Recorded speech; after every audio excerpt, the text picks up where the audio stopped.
xamaro isbedeshay oo qurux badnaatay waxa laga sheegayo waxa kama jiraan aad baan u jeclahay aad baan idin jeclahay dalmaryare adoo timilaha inta ka tagtay dadku kuma yaqaanaan dhamayaa sii cartay ilaa meelahaas qaraaban jirtay marka baaga aan noo soo sameysay aadan ugu faraxsannahay waxaan maanta halka ku soo dhaweynay fannaankeenii weynaa aan dhalay ahaa muddo badan qurbaha ku maqnaa dhowr 20 sano malaha waan isleeyahay ما سجى ولا أصبحن شيء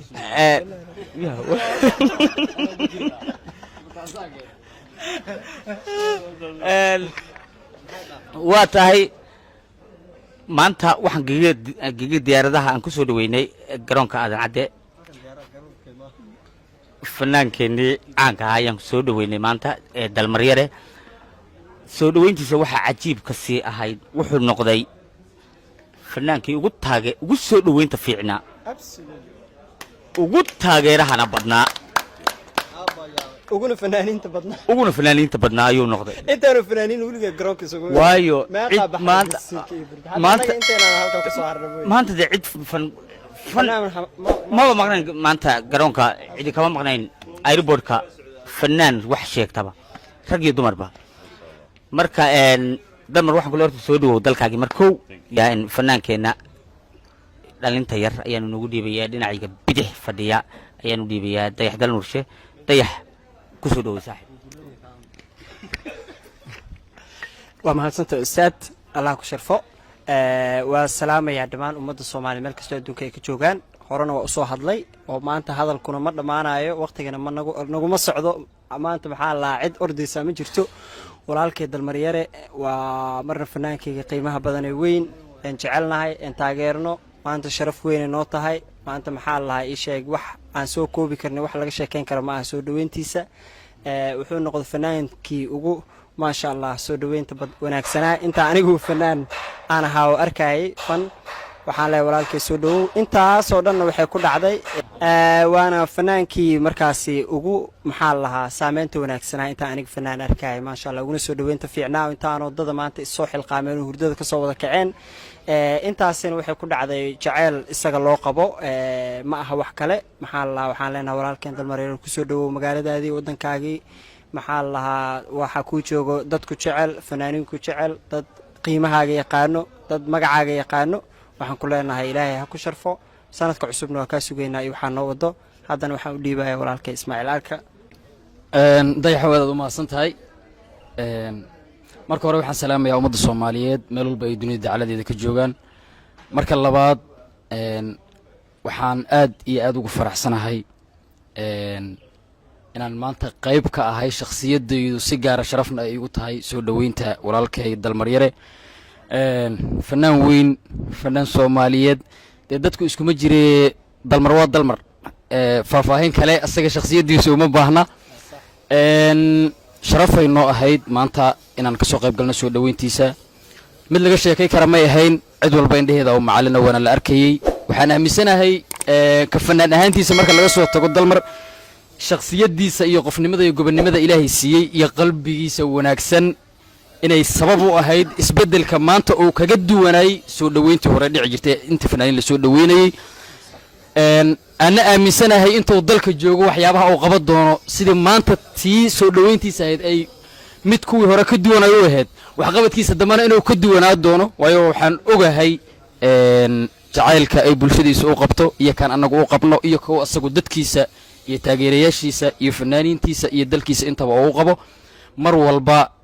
maanta hawshu waa inoo bilow laakiin may dhamaanin dalmar shoowyadiisa bandhigyadiisa programyadiisa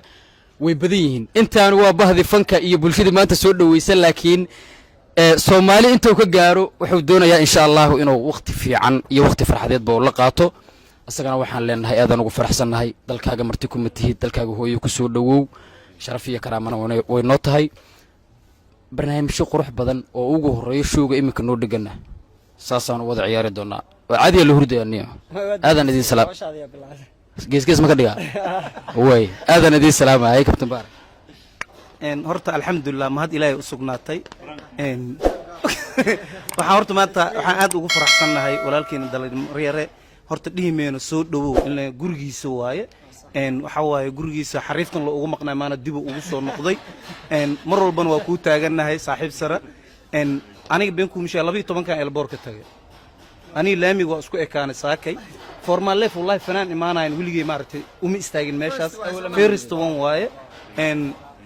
dayaxna madaxiisa Allah ka shubo wuxuu ii sheegay 10ka bisho ii sheegay waxaan dhahay aniga tiimkayga waa u taagannahay dalmar yare adoo timilaha inta ka tagtay dadku kuma yaqaanaan dhamayaa sii cartay ilaa meelahaas qaraaban jirtay marka baaga aan noo soo sameysay aadan ugu faraxsannahay reesta firdi malaasteed baasha marka ani maalin walba ku duceeyaa wallahi maalin walba ku duceeyaa wixii soo dib ugu soo celi camal u duceeyaa mafaada marka waa marka dalmar waxaan ku leeyahay kun iyo koo jeer baraada waa ku taagannahay ya inta aad ka bixaysid maartay waa ku taagannahay annaga mar walbana garabkaaga nahay saaka beenku mishay maamooyin waaweyn hataa way imaadeen meesha jaceyl lagu qaba dartiisa ilaa dhulkii la soo jabsaday xagga caadi loo wada buuxay marka waxaan ku leeyahay brother welcome to Mogadishu waa is very important waa ma fahamtay ingiriiska waa xalaas waa bas intaas la aan ma badno ingiriiska heesayga camal waa aad be careful waa marka halkan waxaan aad ugu soo dhaweynay maanta waan aad ugu faraxsanahay walaalkay dalmar yare fanaan weyn oo maxay bulshadiisuna ay sugaysay imaatinkiisa wax qabadkiisa insha Allah aan rajeynayno in maxay habeenkana barnaamijkiisana aynu ku soo qayb gali doono dhamaan insha Allah وكان صار لك سحرية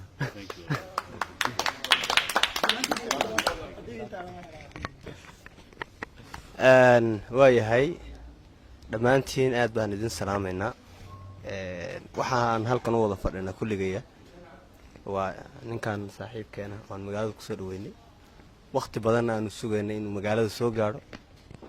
maanta dadkii si fiican bay kusoo dhaweeyeen cadaankii baa xitaa kusoo dhaweeyey saas weliba qoraxda kullayd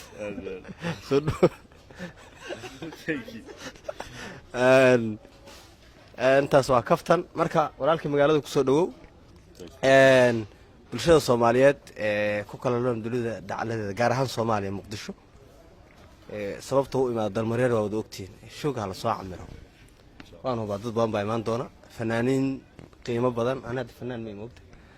ayaa halkan fadhiya oo dhageysto oo fanaaniinta u kala kacsana marka waa loo dhan yihiin inta kalena saaka dhan way taagnaayeen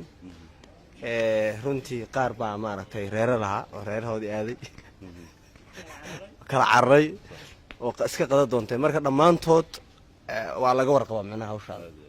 hawshaada fanaaniinta u midaysan yihiin macnaha wax faragelin ma jirto macnaha wax loo dhan yahay waa marka walaalkay soo dhow ma jiri karto magaalada aday ku xoreysan tahay أنا مرة نكون شيء ساكا كاركا حبير ورا قاطع إلا بشوكا كده وضنا أنتاس مركها سود ولا الكي وحمد السوقي ناخذ بطل عجيب كغير هذا ورحمة الله وبركاته دمانتين أنت ندعونيسا هي أنت اللي شوكت أدبنا تيجون السلام يا وحن هاد علينا يا الله سبحانه وتعالى ورن igu soo nabad celiyay magaaladeedii aan ku barbaaray ku wax bartay fanka ka bilaabay inaan dib ugu soo laabto muddo 17 sano ah kadib dib inaan ugu soo laabto xamar waxaa mahad gooniya iska leh fanaaniintayda oon iyaga madaxooda wax ku ahay iyo shacabkayga oon iyaga wax u ahay waxna ku ahay aad baan ugu mahad celinayaa inta aad jeceshiin iyo ka badan marin jeclahay walaaladii fanaaniinta oo aan ogahay inay maanta kaliya ma ahna inta muddo wiigagii la soo dhaafayba isku hawleeyeen sidii si qurux badan aan magaaladan ugu soo dhawaan lahaa ama ay jacayl ay tusi lahaayeen walaaltinimo anagu fanaaniin hadana anaga dadka iska jecel hadda waxaan ka walwaleeyay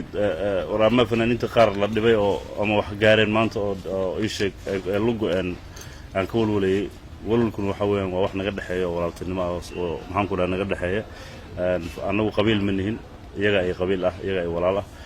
sida ay igu istaageen iguna istaagi doonaan anaan ugu istaagi doonaan oo ku maadsiin dhammaantiin ummadda Soomaaliyeed dadkii walaalay ii yimid maanta airportkii iyo walaalay ii qaban qaabiyay sida quruxda badan la soo dhaweeyeen oo mahad celinayaa reer Muqdisho iyo New York haddii Allah uu dil yiraahdo ayaan waqti wada qaadan doonaa xamar oo isbedeshay oo qurux badnaatay waxa laga sheegayo waxa kama jiraan aad baan u jeclahay aad baan idin jeclahay insha allah hal shay ku darso hadda kadib marka xamar maadaama aad timaad marka qof wacayso waxaas ku hormaysa tali waan ku taaganahay tali waan ku taaganahay qof marka wacayso aad iyo aad tali waan ku taaganahay aan leedahay والله